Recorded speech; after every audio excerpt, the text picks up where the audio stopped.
The spirit in the painting in the misty rain of Jiangnan's water towns. A narrow cobblestone alley hid an unremarkable painting studio. Faded characters reading ink fragrance studio hung above its door. The studio's owner was old Master Gu, a painter in his 60s renowned for his uncanny skill. Whispers claimed he could imbue paintings with spiritual essence, though he rarely demonstrated this art. Only on nights of the full moon did he accept special commissions.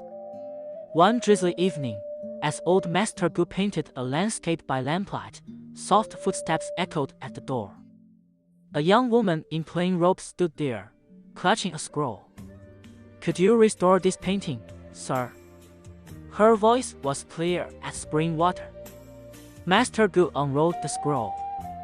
It depicted a graceful scholar with striking features, though the paper had yellowed and frayed at the edges. "Is this someone dear to you?" he asked, squinting at the portrait. The woman's eyes dimmed. 3 years ago, he passed in an accident. This is all I have left." Nodding, Master Gu laid the scroll on his desk. "Please have a seat, young lady. Let me examine it carefully." Selecting a fine brush dipped in iridescent pigment, he began retracing the scholar's features. With each stroke, the painted figure seemed to breathe, his gaze softening, his lips curving into a faint smile. "How?" The woman stared in disbelief. Master Gu smiled.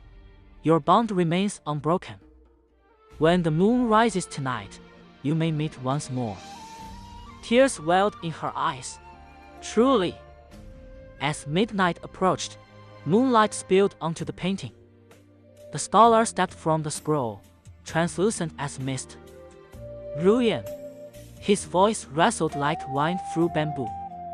She reached out, her fingers passing through his phone. "Why must you leave me again?" "I've never left," he whispered, his hand hovering near her cheek. "My spirit lingers wherever you gaze upon this painting." Old Master Gu watched silently. He knew this ephemeral reunion would be their last. As the moon dipped westward, the scholar faded back into ink and paper. The woman clutched the scroll, tears staining her sleeves. "Thank you," she bowed deeply, "for letting me see him one final time." Master Gu waved a gnarled hand. "Fate's threads have unraveled, go in peace." When she disappeared into the mist, he closed the studio doors. Moonlight still glowed on the cobblestones, as though nothing had happened at all.